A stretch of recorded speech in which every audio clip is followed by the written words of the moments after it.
મંગલમ ભગવાન વીરો મંગલમ ગૌતમ પ્રભુ મંગલમ શૂલિભદ્રાદ્યાત જૈનો ધર્મોસ્તુ મંગલમ. સામાયિક પાર્વનું જે સૂત્ર છે તે આપણે ચાલુ છે. આપણે અહીંયા સુધી જોયું હતું ગાથા નંબર અહીંયા અઢી દ્વીપવાળી ગાથા જોઈ હતી. હવે આપણે આગળ ગાથા ગ્રહણ કરશું. બધાને સાથે કહેવાનું છે અને બાયાટ કરીને આવવાનું છે. સિમંદર પ્રમુખ વિશ્વ વિહરમાન જનને મારી ત્રિકાળ વંદના હોજો. અતીત ચોવીસી અનાગત ચોવીસી વર્તમાન ચોવીસી ને મારી ત્રિકાળ વંદના હોજો. વૃષભાનન ચંદ્રાનન વર્ધમાન વારિષેણ એ ચાર શાશ્વતા ચિહ્નને મારી ત્રિકાળ વંદના હોજો. દશમનના દશવચનના 12 કાયાના એ 32 दोष माहेलो सामयिक व्रत माहे जिको कोई दोष लाग्यो होय ते सभी હું મને વચને કાયાએ કરી મિચ્છામી દુક્કડમ. હવે એમાં એનું શબ્દાર્થ પણ આપણે લઈ લેશું. સિમંદર એટલે કે જે ભગવાન છે સિમંદર સ્વામી કરીને એમનું નામ છે, જે મહાવિદ્ય ક્ષેત્રમાં હમણાં વિહરમાન છે, વિચરી રહ્યા છે. એ તેઓ કેવલ જ્ઞાન પામેલા છે, તો એ અવસ્થામાં તેઓ વિચરી રહ્યા છે. હમણાં સમવસરણમાં દેશના આપી રહ્યા છીએ, ધર્મ દેશના આપી રહ્યા છે, મોક્ષ માર્ગની પ્રરૂપણા કરેલી છે અને ચતુર્વિધ સંઘની ધર્મતીર્થની સ્થાપના કરેલી છે. તો એ પ્લસ શું છે, પ્રમુખ લખેલું છે. પ્રમુખ એટલે કે સિમંદર સ્વામી પ્લસ બીજા જે પણ બાકીના 19 એટલે ટોટલ મળીને વર્તમાનમાં હમણાં એટલે વર્તમાન એટલે કે પ્રેઝન્ટ સમયમાં કેટલા છે 20 વિહરમાન તીર્થંકર ભગવંતો છે મહાવિદ્ય ક્ષેત્રની અંદર. 5 મહાવિદ્ય છે ને ટોટલ 5 મહાવિદ્ય ક્ષેત્રમાં ટોટલ કેટલા છે 20 વિહરમાન. એટલે દરેક મહાવિદ્યમાં કેટલા આવશે 4 આવશે. 4 અલગ વિજયોમાં મહાવિદ્ય ક્ષેત્રની ત્યાં વિચરી રહ્યા છે, સમવસરણમાં દેશના આપી રહ્યા છે. તો એ બધાને શું કરવાનું છે, સિમંદર પ્રમુખ વિશ્વવિહરમાન જેને મારી ત્રિકાળ વંદનાઓ જો એટલે ત્રણેય કાળ ની આપણે વંદના ત્રિકાળ વંદના કરી રહ્યા છીએ. વિહરમાન એટલે કે જે વિચરી રહ્યા છે તે. પછી અતીત ચોવીસી, અતીત એટલે કે જે ભૂતકાળમાં થઈ ગયા છે અને કેટલા 24 એટલે કે 24 તીર્થંકર ભગવંતો તે બરાબર. હમણાં શું ચાલુ છે, અવસર્પિણી કાળ છે. તો અતીત 24 એટલે કે ઉત્સર્પિણી કાળ જે પહેલા થયું હતું, તો એની અંદરના 24 ભગવાન જે તીર્થંકર ભગવંત હતા તો એમને પણ ત્રિકાલ વંદનાઓ જો. પછી અનાગત એટલે કે ફ્યુચરમાં જે 24 ભગવંત છે જે થવાના છે, તો એમને પણ ત્રિકાલ વંદનાઓ જો. વર્તમાન 24 એટલે કે હમણાં પ્રેઝન્ટમાં જે પણ તીર્થંકર ભગવંત છે એમને પણ ત્રિકાલ વંદના હોજો. બરાબર. વર્તમાન એટલે કે જે હમણાં મહાવીર આદિનાથ ભગવાનથી કરીને મહાવીર સ્વામી ભગવાન સુધી જે હમણાં અવસર્પિણી કાળમાં થયા હતા જે 24, તો એમને. પછી શું છે ગાથામાં વૃષભાનંદ ચંદ્રાનંદ, હા એ છે ને. તો એમાં શું છે, વૃષભાનંદ એક, પછી બીજા વૃષભાનંદ ચંદ્રાનંદ વર્ધમાન ત્રીજા અને વારિષેણ એ 4 નામના શાશ્વતા જીન હોય છે. બરાબર. તો એમને પણ આપણે ત્રિકાલ વંદના કરી રહ્યા છીએ. તો એમને શાશ્વતા કેમ કહેવાય છે, કારણ કે તેઓ સદાકાળ રહેવા વાળા છે. બરાબર. શાશ્વતા એટલે શું કે એ જ નામ એટલે શાશ્વતો છે, ધ્યાન રાખવાનું. બરાબર. એટલે કે એવું નથી કે તેઓ ફોર એવર જે વૃષભાનંદ ચંદ્રાનંદ વર્ધમાન અને વારિષેણ 4 નામના જે પણ ભગવાન છે એ પર્ટિક્યુલરલી કોઈ આત્મા શાશ્વતો આત્મા છે અને ત્યાં રહેવાના છે, એવું નથી. એનું મિનિંગ શું છે શાશ્વતાનું, કે જે આ 4 નામ છે ને એ શાશ્વતા, આ વર્ડ્સ છે ને એ શાશ્વતા છે. એ નામ વાળા બીજા ભગવાન થતા હોય છે, બીજા આત્મા. એ એક પોઈન્ટ છે. અને બીજું શું છે કે જ્યાં પણ શાશ્વતા જિનાલય હોય છે ને, જેમ કે નંદીશ્વર દ્વીપ, પછી દેવલોકમાં પણ હોય છે ચૌમુખી પ્રતિમાજીઓ એમના ચૈત્યોમાં, તો તેઓ પણ કેવા હોય છે, આ જ નામ વાળા હોય છે 4. વર્ધમાન વૃષભાનંદ ચંદ્રાનંદ વર્ધમાન વારિષેણ 4 શાશ્વતા નામ છે. તો આ નામ વાળા ત્યાં પછી શાશ્વતા ચૈત્યમાં આ શાશ્વતા ચૌમુખ ભગવાન રહેલા હોય છે. તો એમને પણ આપણને ત્રિકાલ વંદના કરવાની છે. હા, આપણે આ પણ લીધું ને 10 મનના. તો 10 મનના પછી એટલે કે મનના જે 10 દોષ મન દ્વારા જે થઈ શકે છે, વચન દ્વારા જે 10 પ્રકારના દોષોનું સેવન થઈ શકે છે અને કાયા દ્વારા જે 12 પ્રકારના દોષો નું સેવન કરતા હોય આપણે કરી શકીએ છીએ. તો ટોટલ મળીને કેટલા થાય છે? 10 + 10 20, 20 + 12 32. તો એ 32 દોષ માંથી સામાયિક વ્રતમાંથી જે પણ આ 32 દોષોમાંથી આપણે સામાયિક વ્રત જે પણ સ્વીકાર્યો હોય છે, પ્રતિજ્ઞા લીધી છે આપણે સામાયિક વ્રતની, બરાબર, તો એ માંથી આપણે એનું ભંગ થયું હોય આપણા કારણે, એમાં કોઈ આપણે એનું સામાયિક વ્રતને દૂષિત કર્યો હોય, મલિન કર્યો હોય, બરાબર, કઈ પણ દોષ લગાડ્યો હોય આપણા કારણે, વિરાધના અપરાધ થયું હોય, તો તે બધાનું આપણે મન વચન અને કાયા દ્વારા જે દુષ્કૃત્ય થયું હોય મારા દ્વારા, તે બધું મિથ્યા થાય, નિષ્ફળ થાય. તેવી રીતે પાપથી પાછા ફરી રહ્યા છે, હટી રહ્યા છે, ધ્યાન રાખવાનું. તો ત્યાંથી હવે આપણે કન્ટિન્યુ કરશું. ધર્માસ્તિકા જોઈ રહ્યા હતા, પેજ નંબર છે 38, ના 37 છે. તો હવે એમાં શું છે? ષડદ્રવ્યનું સ્વરૂપ અહીંયા આપણને સમજાવેલું છે. તો એ આપણે જોઈ રહ્યા હતા કે ધર્માસ્તિકાય જે છે, લાસ્ટ ક્લાસમાં આપણે જોયું હતું કે જે 14 રાજલોક છે એની અંદર જ આખો આ અખંડિત રહીને રહેલો છે આ ધર્માસ્તિકા નામક દ્રવ્ય. એ આ 14 રાજલોકની બહાર બિલકુલ પણ એનો એક પણ પ્રદેશ નથી. તો 14 રાજલોકની અંદર આ ધર્માસ્તિકાના કેટલા પ્રદેશો છે? તો ટોટલ કહેવાય છે કે તેઓ અસંખ્યાતા પ્રદેશો છે. એ ધ્યાન રાખવાનું. અનંત નથી, પણ કેટલા છે? અસંખ્ય છે, એટલે કે અનકાઉન્ટેબલ છે. પણ it is not infinite. Infinite જ્યારે ક્યારે કહેવાય? જ્યારે આટલા એરિયામાં તેઓ સીમિત હોય, સીમિત નહીં હોય, બહાર આખા બહાર પણ હોય, તો પછી કહી શકાય ને કે ઇન્ફાઇનાઇટ છે, અનંત છે. પણ હવે આટલામાં જ, આટલા એરિયામાં જ સીમિત છે ધર્માસ્તિકાના દ્રવ્યો, પ્રદેશો. એટલા માટે એને કેટલા છે? અનકાઉન્ટેબલ છે, અસંખ્ય છે. એ ધ્યાન રાખવાનું. એટલે અનંતથી ઓછા છે. પછી સેકન્ડ દ્રવ્ય છે અધર્માસ્તિકાય. તો અધર્માસ્તિકાય એને સાયન્ટિસ્ટ શું કહે છે? એનું એને નામ શું આપ્યું છે? Anti ether. એટલે ધર્માસ્તિકાને ઈથર તરીકે એક ઇનવિઝિબલ દ્રવ્ય આવી રીતે નામ આપ્યું હતું કે જે મોશન માટે હેલ્પફુલ થાય છે, એક ઇનવિઝિબલ ફોર્સ, એને ઈથર કહે છે. અને બીજું, મોશનમાં રહેલા જે ઓબ્જેક્ટ્સ હોય, પૂતગલો હોય કે જીવ હોય, તો એમને હવે સ્ટોપ થવાનું છે. તો સ્થિરતા કરવામાં સહાયક દ્રવ્ય છે, ઇનવિઝિબલ ફેક્ટર છે, એને એન્ટી ઈથર કહેતા હોય છે સાયન્ટિસ્ટ. પણ આપણા શાસ્ત્રમાં શું આવે છે નામ? અધર્માસ્તિકાય. એટલે કે એનાથી ઓપોઝિટ છે ધર્માસ્તિકાયથી. એનું ગુણ કે સ્વભાવ કેવું છે? સ્થિર કરવામાં સહાયક બને છે. કોને? જીવ અને પૂતગલોને. બરાબર. હવે જીવ એટલે જીવાસ્તિકા આવી જાય અને પૂતગલ એટલે કે પૂતગલાસ્તિકામાં આવી જાય. તો હવે જે પણ ઓલરેડી મોશનમાં રહેલા છે, બરાબર, ફોર એક્ઝામ્પલ અહીંયા આપણે જોઈ રહ્યા છીએ આ ફોટો. સમજો કે આ જે પણ પ્લેઇંગ ગ્રાઉન્ડ છે એમાં આ રાઈડ છે. તો આ રાઈડ આવી રીતે રોટેટ થઈ રહી છે ગોલ ગોલ. પછી ધીરે ધીરે પછી શું થાય? Motion slow slow slow slow થઈને પછી સ્ટોપ થાય છે ને, એવું હોય છે ને. તો હવે આ જે પૂતગલો છે, તો એ પૂતગલને સ્ટોપ થવા માટે શું આ અધર્માસ્તિકા નામક છે આ ઇનવિઝિબલ કે અરૂપી દ્રવ્ય છે, તો એનું હેલ્પ થાય, એની સહાયતા રહેલી છે. બરાબર. ધીરે ધીરે હવે શું થશે? સ્લો સ્લો સ્લો સ્લો થઈને સ્ટોપ થઈ જશે ને. તો એમાં શું છે? કોણ આ કયો દ્રવ્ય અહીંયા સહાયક બને છે? તે છે અધર્માસ્તિકાય. તેવી જ રીતે બીજું છે, સમજો કે બોલ આપણે ક્રિકેટ રમી રહ્યા છીએ કે બોલ અહીંયાથી ત્યાં થ્રો કરી રહ્યા છીએ બોલ. તો પછી બોલ થ્રો કર્યું, જમીન ઉપર આવ્યું, રોલ થતા થતા થતા થતા પછી શું થાય છે? પછી એક વખત આવીને તે સ્ટોપ થઈ જાય છે. તો હવે એને સ્ટોપ થવા માટે આ અધર્માસ્તિકાય નામક જે અરૂપી દ્રવ્ય છે તે સહાયક બને છે. હવે સમજો કે અધર્માસ્તિકા નામનું દ્રવ્ય હતું જ નહીં જો આ 14 રાજલોકમાં, તો ક્યારે પણ આ મોશન બ્રેક નહીં થાત.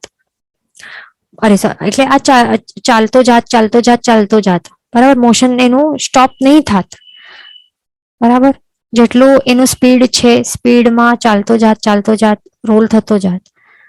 અને આ જે મેરી ગો રાઉન્ડ છે તો એ પણ goal goal goal goal goal ફરતો જાત, સ્ટોપ ક્યારે થાત જ નહીં. તો અહીંયા અધર્માસ્તિકા નામક જે દ્રવ્ય છે એવી રીતે એની સહાયતા એટલે એવું હેલ્પ મળે છે આ પૂતગલો કે એને જીવાસ્તિકા એને ધ્યાન રાખવાનું.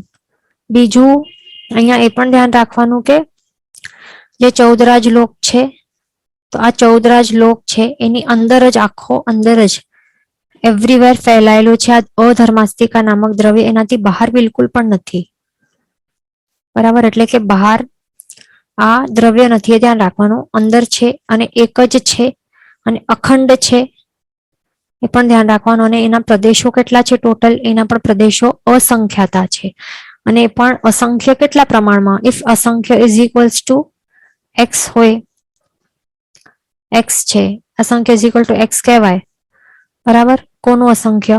અધર્માસ્તિકા નામનું જે દ્રવ્ય છે એના કેટલા પ્રદેશો છે તો સમજો આટલા છે એક્સ, એક્સ નંબર ઓફ અસંખ્ય, તો આટલા જ સેમ ધર્માસ્તિકાના પણ છે, એટલે જેટલા અધર્માસ્તિકાના છે એટલા ધર્માસ્તિકાના પણ same to same exactly same number of અસંખ્યાતા પ્રદેશો છે, એ ખાસ ધ્યાન રાખવાનું. અને આ અધર્માસ્તિકા પણ કેવું છે? અરૂપી છે.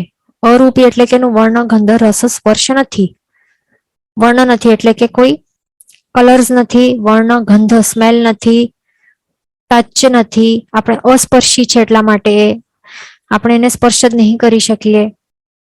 અને વર્ણ ગંધ રસ અને સ્પર્શ અને શબ્દ આ કોઈ પણ 23 વિષયો છે જ નહીં એના, એ ધ્યાન રાખવાનું, બરાબર. એટલે એટલા માટે એને ઇનવિઝિબલ દ્રવ્ય કહેવાય છે, ઇનવિઝિબલ ફેક્ટર છે કંઈક, જે માત્ર કેવલી ભગવંતો એને જોઈ શકે છે. જે આવા અરૂપી દ્રવ્ય હોય ને તો એ તેમને કોણ જોઈ શકે?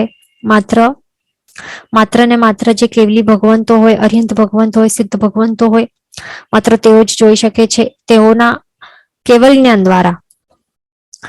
એટલે કે કેવલ જ્ઞાન જેમને પણ પ્રગટ્યું હોય ને માત્ર તેઓ જ પોતાના આત્મા દ્વારા ડાયરેક્ટલી આ અરૂપી દ્રવ્યોને પણ જોઈ અને જાણી શકે છે, એ ખાસ ધ્યાન રાખવાનું અરૂપી દ્રવ્યો માટે, બરાબર.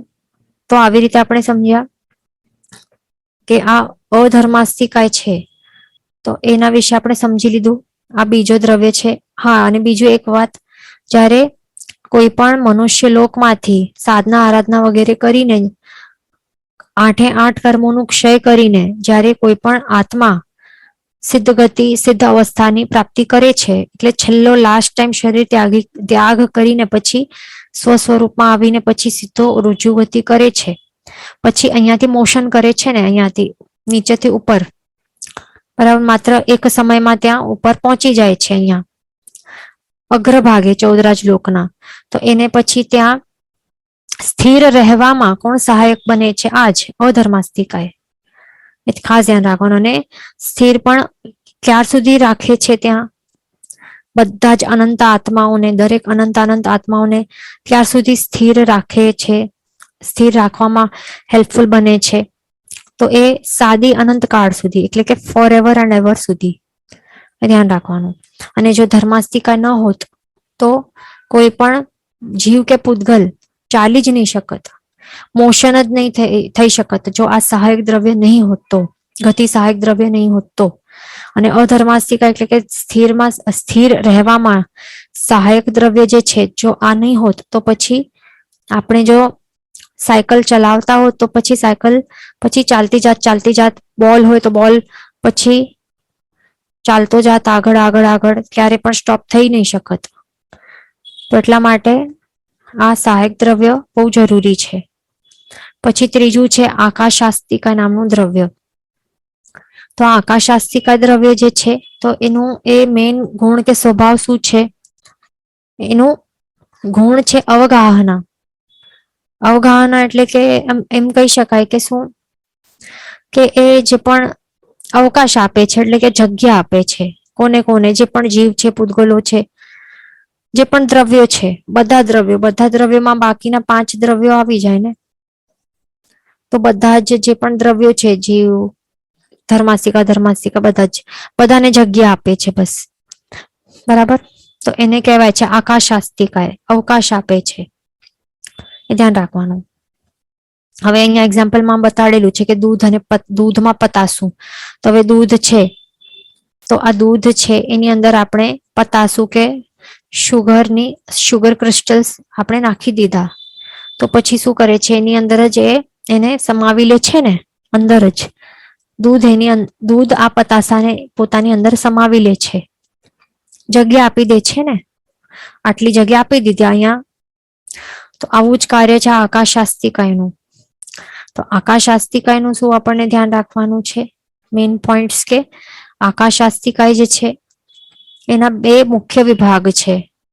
એક તો આ ચૌદરાજ લોકના બાઉન્ડ્રીની અંદર રહેલું જે છે આકાશાસ્તિકા દ્રવ્ય, તો એને કહેવાય છે લોકાકાશ. અને ચૌદરાજ લોકની બહાર જે પણ રહેલો દ્રવ્ય છે એને કહેવાય છે અલોકાકાશ, એ ધ્યાન રાખવાનું. અને લોકાકાશ છે એ કેવું છે, ફાઇનાઇટ છે, એટલે કે આ સીમિત છે આ બોર્ડર્સની અંદર. અને એના પ્રદેશો કેટલા છે, જેટલા પ્રદેશો ધર્માસ્તિકાયના છે, જેટલા પ્રદેશો અધર્માસ્તિકાયના છે, એક્ઝેક્ટલી સેમ નંબર ઓફ પ્રદેશો કોના છે, અંદર રહેલા જે લોકાકાશ છે એના સેમ ટુ સેમ અસંખ્યાતા પ્રદેશો છે, એ ધ્યાન રાખવાનું, બરાબર. એટલે કે ધર્માસ્તિકાયના પ્રદેશો જેટલા છે that is equal to અધર્માસ્તિકાના પ્રદેશો that is equal to લોકાકાશના પ્રદેશો, અને that is equal to અસંખ્ય. હવે બહાર જે રહેલો અલોકાકાશ છે એના કેટલા પ્રદેશો છે, આ ઇનફાઇનાઇટ છે, બહાર કેટલું છે, ઇનફાઇનાઇટ છે. તો અહીંયા બહાર રહેલો જે પણ અલોકાકાશ છે એ પણ આ ચૌદરાજ લોકને જગ્યા આપે છે ને, અવકાશ આપે છે ને, આ વિશ્વ છે એને રહેવા માટે, એ ધ્યાન રાખવાનું, બરાબર. હવે આ જે સાયન્ટિસ્ટ છે તો એ શું કહે છે, સાયન્સ અને સાયન્ટિસ્ટ શું કહે છે, આ વિશ્વને શું કહે છે, યુનિવર્સ કહે છે. તો આ યુનિવર્સ એટલે જ આખો આ જે ચૌદરાજ લોક છે તે જ છે, બરાબર. જે અહીંયા લોકાકાશમાં રહેલું જેટલું પણ છે, સ્પેસ કહેવાય, આકાશને એ લોકો સ્પેસ કહેતા હોય છે ને, ગેલેક્સી ને સ્પેસ ને શું કહેતા હોય, એમાં ગેલેક્સી દેખાય. તો ગેલેક્સી તો મેઇન તો આ જ છે, તારાઓ ને નક્ષત્ર તારા ને જે પણ છે ને દેવીમાને દેખાય એમને, અને સ્પેસ કહેતા હોય. સ્પેસ એટલે આ જ છે, આકાશ છે, આકાશાસ્તિક દ્રવ્ય છે, બીજું કઈ છે નહીં. અને પણ સ્પેસિફિકલી લોકાકાશ છે, કારણ કે અલોકાકાશમાં તો તેઓ જે કોઈ પણ જઈ નહીં શકે ને, તો ત્યાં કોઈ એક્સપ્લોર કરી જ નહીં શકે. એટલા માટે જે તેઓ કહે છે ને સ્પેસ ને, તે બધું લોકાકાશમાં જ રહેલું જે પણ છે તે જ કહે છે, બીજું કઈ નથી, એ ધ્યાન રાખવાનું, બરાબર. અને જો આપણે જોવા જોઈએ ને, લાઈક કેવલ જ્ઞાન દ્વારા આપણને પોતાને જો કેવલ જ્ઞાન ક્યારે થશે તો ત્યારે આપણે જોવા પ્રયત્ન કરશું કે આખો વિશ્વ કેટલું છે, આખો દૂરથી આપણને ફીલ થાય કે કેટલું હશે. તો આ આખી અનંત અલોકાકાશ છે, એના અંદર વચ્ચે એકદમ બિંદુ, એકદમ ડોટ સમાન જ છે આ વિશ્વ, બરાબર. આટલું લોકાકાશ છે ને, કેટલું છે, આટલું છે, એની અંદર આખો વિશ્વ જ કહેવાય છે ને આ ચૌદરાજ લોકને. ચૌદરાજ લોકમાં જ લોકાકાશ છે, એટલે આટલો ડોટ સમાન જ છે, બિંદુ સમાન છે, આટલો અનંત અહીંયા અલોકાકાશ રહેલું છે, ધ્યાન રાખવાનું, બરાબર. બીજું આપણને લાગે એમ કે જે આ વિશ્વ છે તો તે આટલો હશે કે નહીં, પણ આટલું છે. જે એ પણ કેવી રીતે, કેવલ જ્ઞાની ભગવાન છે, આર્યન ભગવાન છે, એમને પોતાના કેવલ જ્ઞાન વડે તેઓ જોયું છે ને બતાડ્યું છે, જેવું હતું તેવું બતાડ્યું છે ને આપણને, બરાબર ને. તો એટલું છે, એવું નહીં વિચારવાનું કે આપણને જે મેપમાં બતાડે છે ને, સ્કૂલ કોલેજીસમાં શું બતાડે છે, આવી રીતે આટલી દુનિયા બતાડે છે કે આ જાણીતી અંદાજિત નકશો છે દુનિયાનો, ગ્લોબનું ગ્લોબ બતાડે છે ને, તો માત્ર આટલું છે એવું નથી, એ ધ્યાન રાખવાનું. કારણ કે પહેલા તો અમેરિકા જે છે તો ત્યારે અહીંયા જે રહે છે એમને તો ખ્યાલ પણ નહોતું, પણ જ્યારે કોલંબસે ત્યાં શિપમાં જઈને એક્સપ્લોર કરવા ગયો અને ત્યારે એને જોયું કે અરે અહીંયા પણ કંઈક છે, પછી પાછું આવીને બતાડ્યું કે અરે અહીંયા ક્ષેત્ર છે, મનુષ્યો રહે છે, બરાબર. તો આવી રીતે એને ખ્યાલ આવ્યું કે અરે અમેરિકાનું પણ અહીંયા અસ્તિત્વ રહેલું છે. એનાથી પહેલા એમની જાણીતી દુનિયા તો સીમિત હતી, આટલી જ કંઈક હતી, પછી તેઓએ ડિસ્કવર કરી છે, પછી એમને લાગ્યું કે અરે અહીંયા આટલી છે, તો હવે તેઓ આટલું ડિસ્કવર કરી શક્યા છે, જેટલું પણ હમણાં વર્લ્ડ મેપમાં બતાડે છે આટલું ડિસ્કવર કરી શક્યા છે. તો એનું એ મિનિંગ નથી કે આટલું જ છે. આપણામાં આટલો સત્વ નથી કે આટલો દૂર ટ્રાવેલ કરીને ત્યાં આગળ જે આખો ખંડ છે, કેટલા ખંડ છે આપણા ભારત ક્ષેત્રના, તે આખામાં જઈ શકીએ, ફરી શકીએ, એક્સપ્લોર કરી શકીએ. બરાબર ને? એટલા માટે આખો જે છે ભારત ક્ષેત્ર, તો એ પણ આપણને ખ્યાલ નહીં આવે કે ક્યાં ક્યાં શું છે, કેટલો ક્ષેત્રો ત્યાં પણ રહેલા હશે, વિખરાયેલા હશે. આ પાણીના કારણે બધા આવા છૂટા છૂટા થઈ ગયા છે. આગળ કેટલું હશે. તો એનું મિનિંગ નથી કે આટલું જ છે. આખો 14 રાજલોક તો છે જ ને, આખો જેટલું છે તેટલું છે જ. એટલે આપણને પ્રભુના જે પણ જીનવાણી છે એના ઉપર આપણને શું કરવાનું? વિશ્વાસ રાખવાનું, શ્રદ્ધા રાખવાની, એ ધ્યાન રાખવાનું. અને સાયન્ટિસ્ટ કેવા છે? અધૂરી ઇન્ફોર્મેશન વાળા છે, અધૂરી નોલેજ વાળા છે. મેન તો તેઓ પોતાના ઇક્વિપમેન્ટ્સ ઉપર જ ડિપેન્ડન્ટ છે, અથવા તો પોતે કઈ કાલ્પનિક એવી હાઇપોથેસિસ થિયરી મૂકે કે આવું હશે, તો એને કેવી રીતે મનાય? પ્રભુએ જે કેવળ જ્ઞાન વડે જોયું છે તે જ માનવું જોઈએ આપણને, એ ધ્યાન રાખવાનું. બીજું, જે આ આકાશાસ્તિકા દ્રવ્ય છે તે પણ એક છે. જેમ આપણે જોયું, ધર્માસ્તિકા એક છે, અધર્માસ્તિકા એક છે. તો એવી જ રીતે આ આકાશાસ્તિકા છે, તો એ પણ એક જ દ્રવ્ય છે, ધ્યાન રાખવાનું. એક જ છે, એ ધ્યાન રાખવાનું. અને એ પણ અખંડ છે, એનો કોઈ પણ ટુકડો નથી કરી શકતો. જેમ કે અહીંયા 14 રાજલોક છે ને, તો આપણને લાગશે કે હવે અહીંયા માઉન્ટેન્સ, પર્વતોને કંઈક આવી ગયા, તો હવે અહીંયા ટુકડો થઈ ગયો એનું, કે ખંડિત કરી શક્યો. તો એવું પણ નથી. કોઈ પણ વસ્તુ એને ખંડિત નહીં કરી શકે. કેમ? કારણ કે આ કેવા છે, આ આકાશાસ્તિકાય, ભલે લોકાકાશ હોય કે અલોકાકાશ હોય, આ કેવું છે? અરૂપી દ્રવ્ય છે. અરૂપી દ્રવ્યનું શું હોય? એનું ડેફિનેશન શું છે? એનું વર્ણ ન હોય, એટલે કે કોઈ પ્રકારનું કલર્સ નહીં હોય, સ્મેલ નહીં હોય, ગંધ નહીં હોય, રસ નહીં હોય, એટલે કે ટેસ્ટ નહીં હોય, સ્પર્શ નહીં હોય, શબ્દ નહીં હોય, એટલે કે કોઈ પણ પ્રકારના વિષયો નહીં હોય, ગુણધર્મો આવા, એટલે આ પૂતગલ છે જ નહીં ને, તો ક્યાં આ બધા વિષયો કે ગુણધર્મો રહેશે? અરૂપી દ્રવ્યનું કેવું હોય? અવર્ણી હોય, ગંધ પણ નહીં હોય, રસ નહીં હોય, અને અસ્પર્શી હોય. અસ્પર્શી એટલે કે એને કોઈ ટચ જ નહીં કરી શકે. તો ટચ જ નહીં કરી શકશે તો એનું ખંડન કેવી રીતે કોઈ પણ કરી શકશે? ન તો કોઈ પર્વત, ન કોઈ શસ્ત્ર, ન કોઈ અગ્નિ, કોઈ પણ પ્રકારથી કોઈ પણ પ્રયત્ન દ્વારા એનું ખંડન થઈ જ નહીં શકે. એવું છે આ આકાશાસ્તિકા. ભલે લોકાકાશ હોય કે અલોકાકાશ હોય, એ ધ્યાન રાખવાનું. બરાબર? વળી આ ત્રણે જે છે, ધર્માસ્તિકા, અધર્માસ્તિકા અને આકાશાસ્તિકા, ત્રણે કેવા દ્રવ્યો છે? શાશ્વતા છે. એટલે આ વિશ્વ છે એમાં પહેલાથી જ હતા, હમણાં છે, અને ફોરએવર સુધી રહેવાના છે. એનું કોઈ પણ નિર્માણ કર્યું નથી, ન તો નિર્માણ જ થયું, કોઈએ કર્યું જ નથી, તો પછી એનું કોઈ પણ નાશ પણ નહીં કરી શકશે. એ ધ્યાન રાખવાનું. શાશ્વત દ્રવ્યો છે ત્રણે, ખાસ ધ્યાન રાખવાનું. બરાબર? આટલું આપણું ક્લિયર થઈ ગયું. હવે આગળ છે 4th છે પૂતગલાસ્તિકા. પૂતગલાસ્તિકા એટલે કે શું? હવે જે શેનાથી બન્યું છે? પૂતગલોથી બનેલું છે, એને પૂતગલાસ્તિકા કહેવાય. તો આ પૂતગલનું શબ્દનું મિનિંગ શું છે? પૂદ અને ગલ. પૂદ એટલે કે પૂરણ, પૂરણ એટલે કે એડિશન, એડ થતું જાય, તેને પૂદ કહેવાય. અને ગલન એટલે કે શું? કે જેમાં પછી શું થાય? ઘટાડો થઈ શકે છે, વધારો થઈ, એટલે કે ઘટાડો થઈ શકે છે. ગલન એટલે કે શું? ગલન એટલે શું? જો ગળી જવું, છૂટા પડવું, જુદા પડવું, એટલે કે સબટ્રેક્શન થવો, છૂટો થઈ જાય, તેને ગલન કહેવાય. તેમાં સડન ગલનની પ્રક્રિયા જે થાય છે, તો એનું નામ જ છે પૂતગલ. એટલે પૂતગલો હોય છે, એમાં ધીરે ધીરે શું થાય? ટાઈમ જતા જતા થોડાક પૂતગલો એમાં પછી એમાં એડ થતા જાય. પૂરણ એટલે કે શું? પુરાવું કે ભેગા થવું, એટલે એડ થાય. સાથે જ બંને સાથે પ્રક્રિયાઓ થાય. પૂરણ પ્લસ ગલન બંને સાથે ચાલુ જ હોય, સમય. ખાસ ધ્યાન રાખવાનું. આપણે નજરો સમક્ષ આપણને ભલે દેખાય નહીં, વધારે એમાં કઈ ફરક દેખાય નહીં, પણ આ સૂક્ષ્મ લેવલમાં એ બધું થતું હોય છે. બરાબર, એટલે કે એડિશન સબટ્રેક્શન પૂતગલોનું કન્ટિન્યુઅસલી ચાલુ જ રહેલું હોય છે. એટલે કે એને કહેવાય છે કે સંયોજન અને વિભાજનની ક્રિયા. બીજું અહીંયા ખાસ શું ધ્યાન રાખવાનું છે કે પૂતગલો કેવા હોય છે? પૂતગલ આસ્તિકાય છે એ રૂપી દ્રવ્ય છે, અને જે રૂપી દ્રવ્ય હોય એના શું હોય? વર્ણ, ગંધ, રસ અને સ્પર્શ એ હોય છે. ખાસ ધ્યાન રાખવાનું આ એનું ડેફિનેશન. રૂપ એટલે કે કંઈક આકાર હોય, વર્ણ હોય, 5 કલર્સ છે ને, 5 પ્રકારના કલર્સ હોય.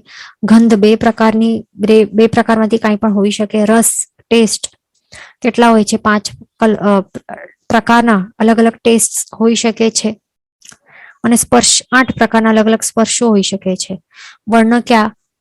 તો આપણને કેવી રીતે યાદ રાખવાનું? જે નવકાર મંત્ર છે, અહીંયા ફોટોમાં આપણે જોઈ લઈએ. અહીંયા જો નવકાર મંત્રનો આપણને ખ્યાલ છે ને કેવી રીતે હોય છે? 5 વર્ણ, વ્હાઈટ હોય, પછી રેડ હોય છે ને, રેડ હોય, પછી આવી રીતે ગ્રીન, યલો, બ્લેક એવી રીતે હોય છે ને. પંચપરમેષ્ઠીના 5 કલર્સ એવી રીતે યાદ રાખી શકાય છે. એવી રીતે 5 વર્ણ.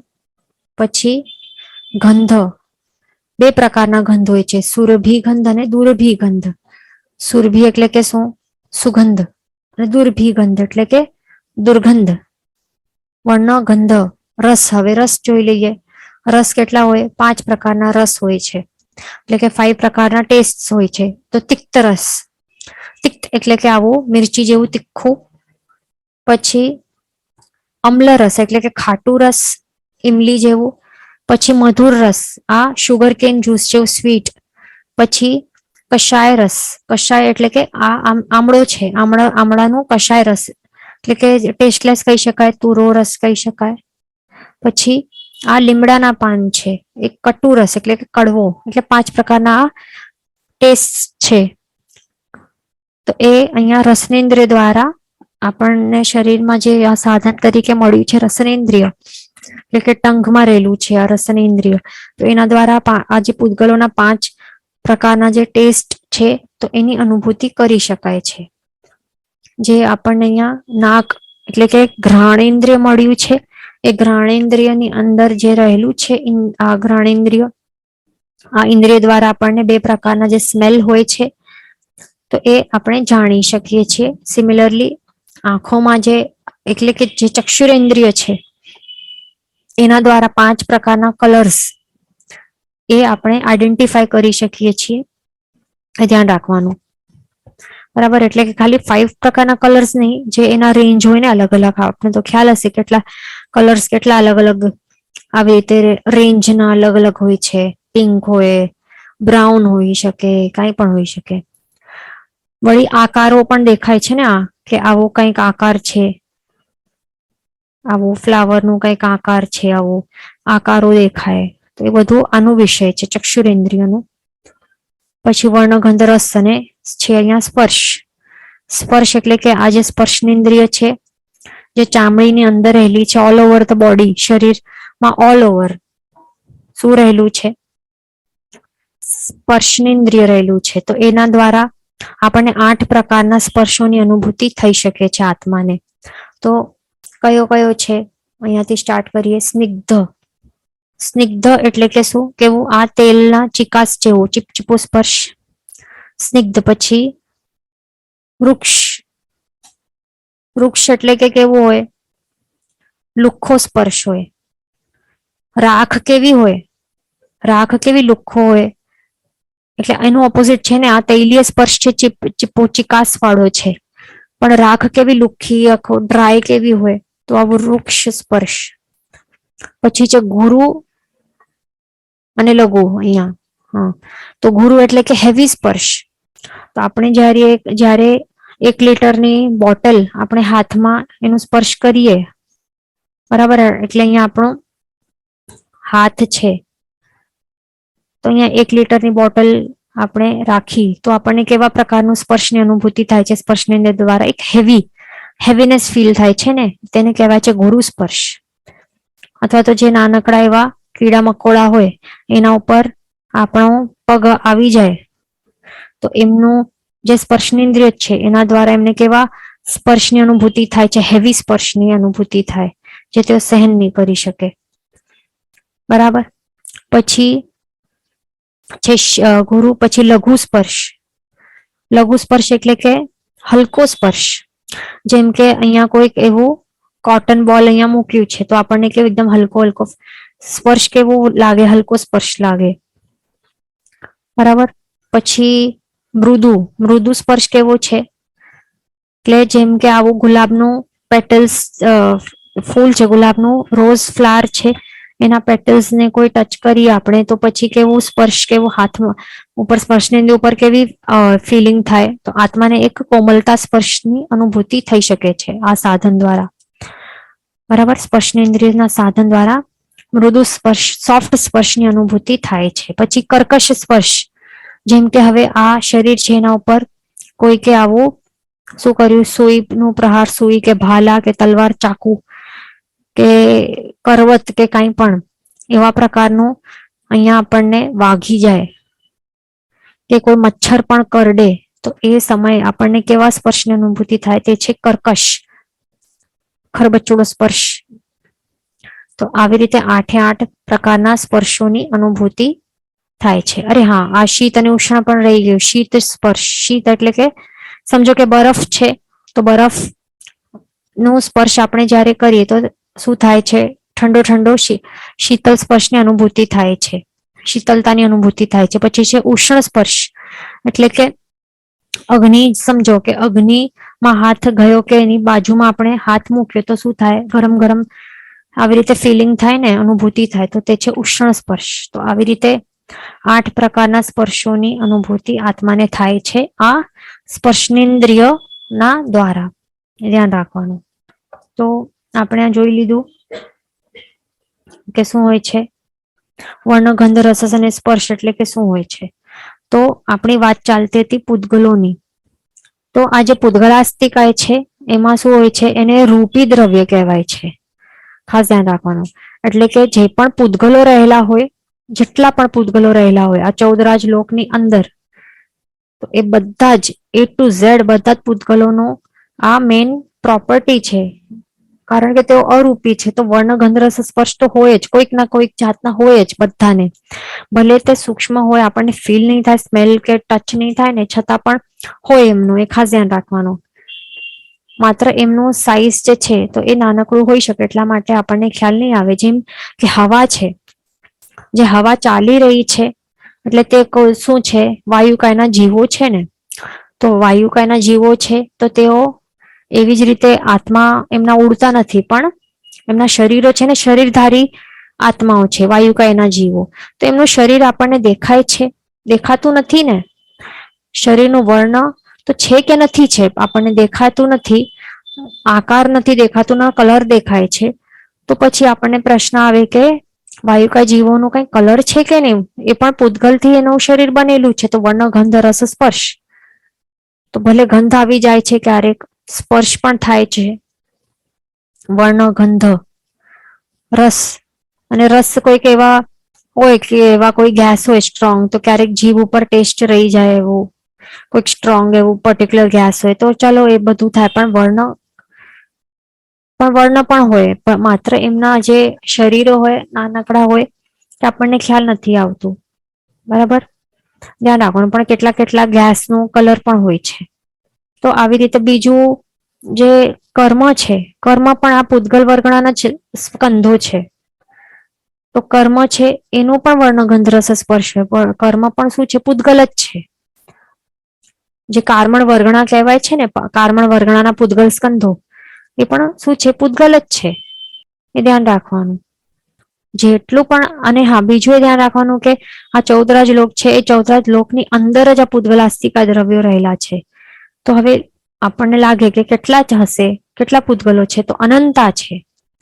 અનંતા પૂતગલ દ્રવ્યો અહીંયા ઠાસીને ભરેલા છે આખા 14 રાજલોકની અંદર. પણ 14 રાજલોકની બહાર એક પણ પૂતગલાસ્તિકા નથી. એ ધ્યાન રાખવાનું. એક પણ પૂતગલ જઈ જ નહીં શકે, ન તો છે ત્યાં.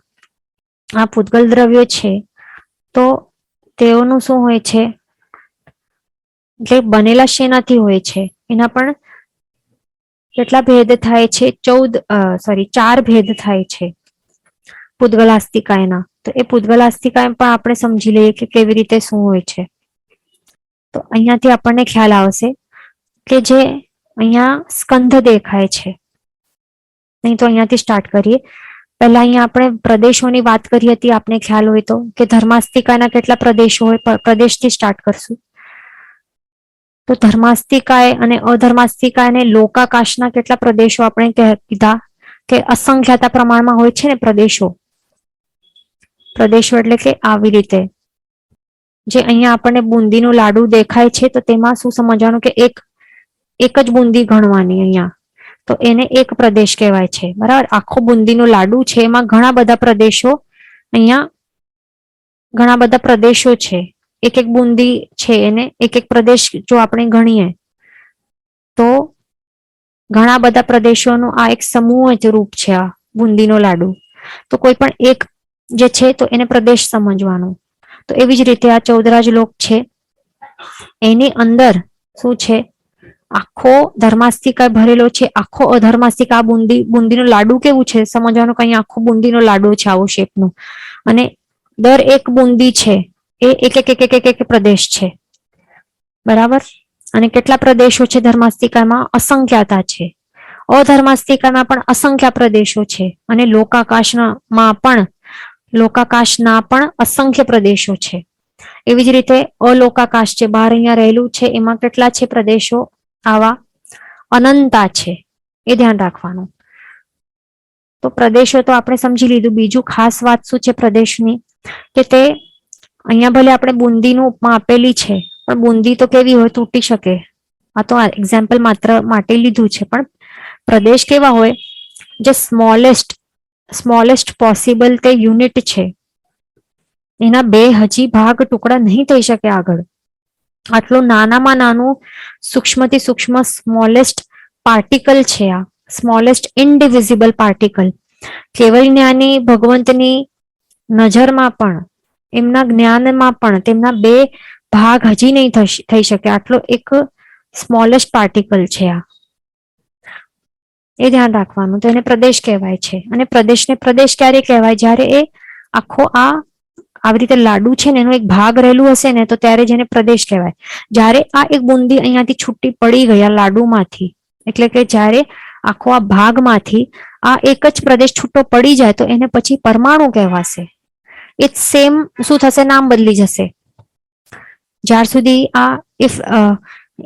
એનું એક પાર્ટ રહેલું હશે ત્યાર સુધી એને પ્રદેશ કહેવાશે. અને જ્યારે આ સ્મોલેસ્ટ ઇન્ડિવિઝિબલ પાર્ટિકલ છૂટો પડી જશે ને, છૂટો પડે ને એ પ્રક્રિયાને શું કહેવાય? આપણે શું કહ્યું? પૂદગલનું પૂરણ ગલન થાય ને. પૂરણ એટલે કે એડિશન થાય, અને ગલન થાય એટલે કે નીકળી જાય, છૂટો પડી જાય ને. તો જ્યારે ગલન થાય, ગલનની પ્રક્રિયા થાય પૂદગલાસ્તિકામાં, આવી રીતે છૂટો પડી જાય કોણ? પ્રદેશ. પ્રદેશ અહીંયાથી છૂટો પડી ગયો અને પછી હવે પરમાણુ કહેવાશે. અહીંયા આવી રીતે દેખાય છે ને છૂટો પડેલો, એ ધ્યાન રાખવાનું. હવે ઘણા બધા પ્રદેશો આખા આવી રીતે ભેગા થઈ ગયા, તો એ આખા ભાગને શું કહેવાશે? સ્કંધ કહેવાશે. આખા ભાગને સ્કંધ કહેવાય છે. પછી આ સ્કંધનો આપણે એક ટુકડો લીધો તો એને પછી દેશ કહેવાશે. દેશ એટલે કે શું? અંશ. દેશ શબ્દનું મિનિંગ છે અંશ, એટલે કે એના કેટલા પણ નાના મોટા ટુકડા કર્યા ને તો એ બધા દેશ છે, અલગ અલગ. જેમ કે આખો વર્લ્ડ છે, એમાં અલગ અલગ દેશો છે ને, કન્ટ્રીઝ છે. એવી રીતે સમજી લેવાનું. એટલે સ્કંધના અલગ અલગ આપણે ટુકડા કરીએ જે પ્રદેશોના સમૂહ રૂપ હોય અને હજી એના ભાગો થઈ શકે, ટુકડા થઈ શકે, તો તેને દેશ કહેવાય છે. બરાબર. તો આવી રીતે આ પૂદગલ સ્કંધો છે કહેવાય છે. શું કહેવાય? પૂદગલના સ્કંધો છે આ. સ્કંધ એટલે કે પ્રદેશોના સમૂહ છે આ. બરાબર. તો આ સ્કંધ, દેશ, પ્રદેશ, પરમાણુ આ શું છે એના ડેફિનેશન્સ પાકા કરી લેવાના છે આપણને બુંદીના લાડુના એક્ઝામ્પલ સાથે. હવે આ ધ્યાન રાખવાનું, આપણે શું કહ્યું હતું? ધર્માસ્તિકાયનું જોયું હતું ત્યારે કે 14 લોકમાં આખો ભરેલો છે ને ધર્માસ્તિકા, આખો ઠાંસીને ભરેલો છે ધર્માસ્તિકાય. તો આખો એક આવો કેવું, આ બુંદીના લાડુ સમજો કે આવા શેપનું હોય તો આખો કેવું કહેવાય? ખચાખચ પેક, કોમ્પેક્ટ. એવું છે આ ધર્માસ્તિકાય. આખા અહીંયા ધર્માસ્તિકાયના આખો એક સ્કંદ રૂપ છે, જે ઘણા ઘણા કેટલા અસંખ્યાતા નંબર ઓફ પ્રદેશોથી આવી રીતે બુંદીનું લાડુ કેવી રીતે કોમ્પેક્ટ આવું ટાઈટ બનેલું છે, બસ એવું જ આ બુંદીના લાડુ આવું શેપનું સમજી લેવાનું, આવું કે હોય તો કેવું લાગે, બસ એવું જ છે આ ધર્માસ્તિકાય. બરાબર. અસંખ્ય પ્રદેશોનો સમૂહ રૂપ છે અને આખો એક સ્કંદ છે. પણ એનું એ ધ્યાન રાખવાનું કે હવે ધર્માસ્તિકાય માં એક પ્રોપર્ટી નથી, કઈ પૂરણ ગલનની પ્રોપર્ટી નથી.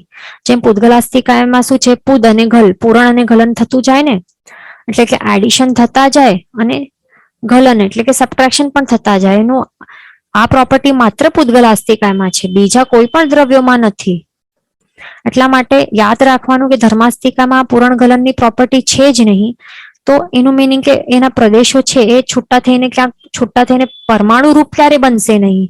એટલા માટે અહીંયા પરમાણુ તરીકે કોઈનું પણ જો અહીંયા કોઈનું પણ અહીંયા ભેદ નથી, છે અહીંયા નથી ને, કારણ કે આ ધર્માસ્તિકા અધર્માસ્તિકા અને આકાશાસ્તિકામાં પૂરણ ગલનની પ્રોપર્ટી છે જ નહીં રહેલી. એટલા માટે પ્રદેશો છૂટા પડશે જ નહીં, અને જો છૂટા પડશે જ નહીં તો પછી એમનું નામ પરમાણુ બનશે જ નહીં ને. એટલા માટે પરમાણુ તરીકે કોઈ ભેદ છે જ નહીં એમનું, ત્રણેયનું ખાસ ધ્યાન રાખવાનું એનું રીઝન. બરાબર, આ રીઝન યાદ રાખવાનું છે બધાને. સિમિલરલી સેમ ગોઝ ફોર અધર્માસ્તિકા, પણ આવી જ રીતે કોમ્પેક્ટ પેક્ટ છે, ઠાસીને ભરેલું છે 14 શ્લોકમાં. બરાબર, એના પણ 3 ભાગ છે, 3 ભેદ છે, સ્કંદ, દેશ, પ્રદેશ, ને પરમાણુ નથી, કારણ કે અહીંયા પણ પૂરણ ગલન થતું નથી. આકાશાસ્તિકાય પણ સમજી લેવાનું. આકાશાસ્તિકાયમાં પણ આખો અહીંયા લોકાકાશ છે તે આખો એક સ્કંદ રૂપ છે, અસંખ્યતા પ્રદેશોથી ઠાંસીને ભરેલું છે, અને જે બહાર અલોકાકાશ છે એમાં પણ કેટલા છે, અનંતા પ્રદેશો છે. એમાં પણ કોઈ પણ એમાં પણ શું છે, પૂરણ ગલનનું પ્રોપર્ટી નથી. એટલા માટે પરમાણુ તરીકે કોઈ ભેદ નથી, માત્ર 3 ભેદ છે. પછી હમણાં આપણે પૂદગલાસ્તિકા જોઈ રહ્યા છીએ, એમાં પૂરણ ગલન થાય છે, એટલે કે એડિશન સબટ્રેક્શન કન્ટિન્યુઅસલી ચાલુ રહેલું હોય. પ્રદેશોનું શું થાય, સબટ્રેક્શન થાય તો પરમાણુ રૂપે બની જાય છૂટા પડાય તો. અને જે છૂટા પડેલા પરમાણુ જો સ્કંધમાં ભેગા થઈ જાય તો પછી એમનું નામ બદલાઈને પ્રદેશ થઈ જાય ને. તો આવી રીતે એના 4 ભેદો છે, સ્કંદ, દેશ, પ્રદેશ અને પરમાણુ. એ ધ્યાન રાખવાનું. બરાબર, તો અહીંયા આપણે જોઈ શકીએ છીએ, જેમ કે અહીંયા શું છે, આ પરમાણુ, અહીંયા પરમાણુ છૂટા ફરી રહ્યા છે, તો હવે પૂરણ થશે, એટલે કે એડિશન થશે પૂરણ. તો આ પરમાણુ આ સ્કંધમાં જોડાઈ ગયો, એડ થઈ ગયો અહીંયા. તો હવે આ જ પરમાણુનું નામ હવે બદલાઈને શું બની જશે, પ્રદેશ બની જશે. આ પ્રદેશ બની ગયો. પછી અહીંયા કોઈક હવે આ પ્રદેશ છે તો એ છૂટો પડી ગયો, કારણ કે ગલન પણ થતી જ હોય છે પ્રક્રિયા. છૂટો પડીને અહીંયા આવી ગયો, સ્કંધથી છૂટો પડી ગયો, તો હવે આ પ્રદેશનું નામ શું બની જશે, પરમાણુ બની જશે. બસ આટલું જ સિમ્પલ છે, યાદ રાખવાનું, બીજું કઈ નથી.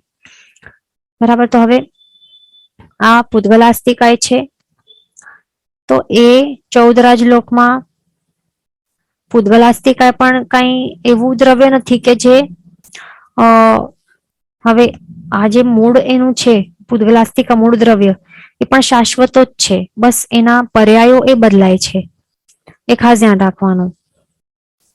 બરાબર, આ મૂળ દ્રવ્ય તરીકે અનંતકાળ પહેલાથી હતું છે અને રહેવાનું છે, કારણ કે આ પૂદગલો પણ એ શેનાથી બને છે. પૂદગલ એટલે કે શું, અલગ અલગ જે પૂદગલ આ સ્કંધોની વર્ગણા હોય છે ને, અલગ અલગ વર્ગણાના પૂદગલ સ્કંધો રહેલા હોય. શું, અલગ અલગ વર્ગણાના પૂદગલ સ્કંધો રહેલા હોય. તો અલગ અલગ વર્ગણા કઈ હોય, સમજો કે ઔદારિક વર્ગણાના પૂદગલ સ્કંધો હોય, તો ઔદારિક વર્ગણાના પૂદગલ સ્કંધો જ્યારે ભેગા થાય, વર્ગણા એટલે કે ગ્રુપ ઓફ મેની પૂદગલ સ્કંધ. તો અહીંયા આપને દેખાય છે ને કે આ સ્કંધ છે, તો આવા ઘણા બધા સ્કંધો ભેગા થાય, આવી રીતે ઘણા બધા સ્કંધો ભેગા થાય આવી રીતે. એ કયા ટાઈપના, સમજો કે ઔદારિક ટાઈપના ઔદારિક વર્ગણાના પૂતગલ સ્કંદો જ્યારે ભેગા થાય તો ત્યારે પછી શું બને?